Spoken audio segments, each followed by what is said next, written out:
Hey guys and gals, just want to make sure we're all good on the 13.3 homework solutions. So the first one's probably pretty straightforward, so probably don't have to talk about anything there. And then number 3 is not too bad, but it has this little factoring trick to make the integral a lot easier to integrate. So this here, you can tell, right here, it actually factors. And at first glance, you may not think of that as the way that it factors, but if you kind of test it off to the side and you were to do a little FOIL action there, distribute, you would find out when you do the outer and the inner that you do get e to the 0 and e to the 0, which will give you 1 in those two spots, and then that'll give you the 2 that you need.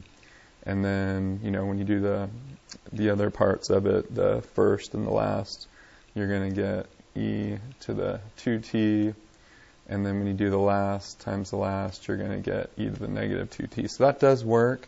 It is nice because then when you take the square root of that, they undo each other, and you end up with a pretty nice integral. Now you can do that again because you know that this quantity here is positive, so you don't have to worry about putting absolute value bars around it or anything. And then pretty much from there, I think you're home free. Just integrate and then evaluate from 0 to 1. All right. Let's see, next one. Next one that was, and then number 5, if you want to do Simpson's rule, I kind of gave you a choice on that, but here's just a reminder of Simpson's rule. Interval width divided by 3. Interval width being defined as b minus a divided by n is the number of strips. And so you'd have quite a bit of work there to do if you want to do it by Simpson's rule, or you can just do it like normal. Once you get the function there, you can just integrate as it is, just using your calculator. I don't mind on that one. All right. Number 7 is fairly challenging, so I'm going to show number 7 just on another page.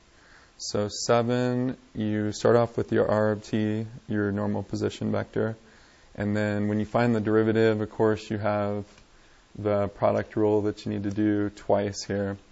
So we got product rule here, we got product rule here, and then you can factor out an e of t, or e raised to the t, so you can factor that out, and then you're going to need to find the magnitude of that vector. So you're going to square both the components, and so you get this squared, and when you do, you multiply it out. So you can, again, think of it kind of like FOIL action there twice, so you get FOIL action.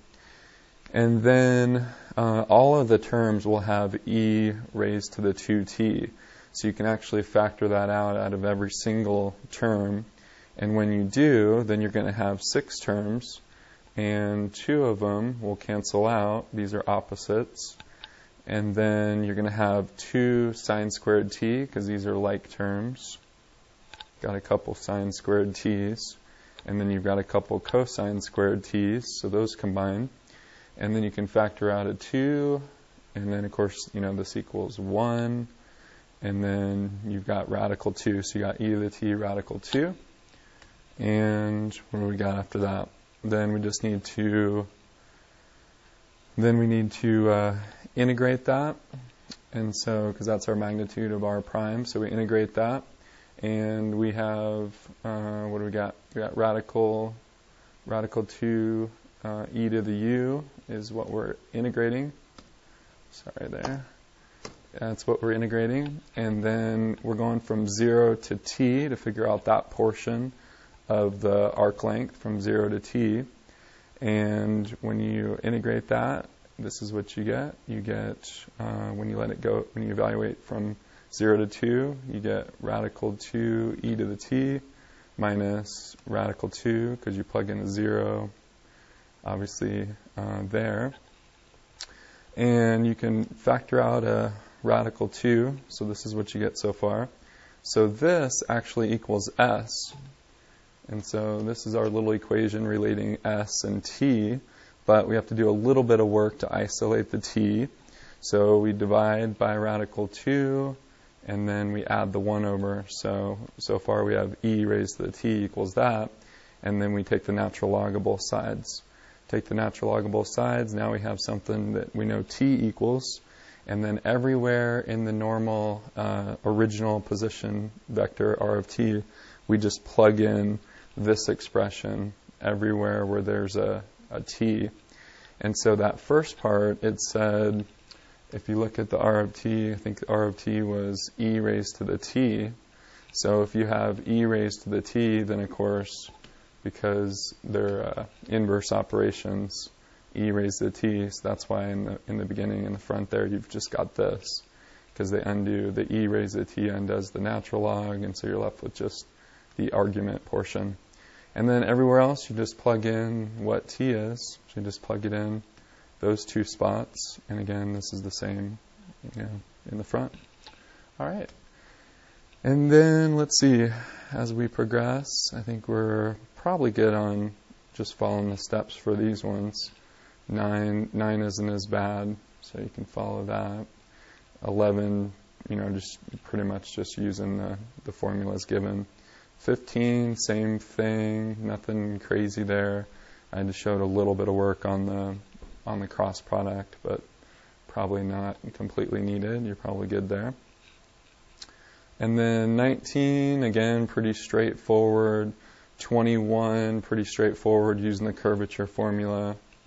And then 27, not too bad. I mean, we did the circle, and we saw that the curvature is 1 over the radius. It's kind of the same thing. They're saying this little p guy is, their form of the radius. So the radius is 1 over that little k, which again is standing for curvature. So I think it's kind of hard to tell what, just looking at the graph, exactly how big the radii are here. It's kind of hard to tell. So just do your best with the estimates there. You can see their estimates. What do we got? We got 0.8, and then we got 1.4. And so we can tell the curvature, is a little bit different there. Curvature, a lot less for a bigger radius, circle with a bigger radius. Okay? Less turning. And the last one I thought was a good application problem. It was, we've been kind of looking at the helix formula quite a bit, so thought it'd be worth taking a look at this one. So you first have to kind of start off with what your function is, and because the radius is 10, that's where you get this particular vector equation. And then this part you might have to think about a little bit, but it tells you that it rises, what does it say? It rises by 34 angstroms every increase in 2 pi. So if you were to let t be 2 pi right here, then those would cancel out, and so then you'd be raising up 34 angstroms. So that works. Plug in a 2, etc., it would go up by 68 angstroms. So definitely, or actually don't plug in a 2, I'm sorry, plug in a 4 pi, meaning you'd go around twice. So that part hopefully is good, getting the function. And then you can see we would need the derivative of that. So that's what we have here. Find the derivative. This is showing the derivative and the magnitude of each of the components. And then I think you're probably good there. You can tell the sine squared and the cosine squared, turns into 1.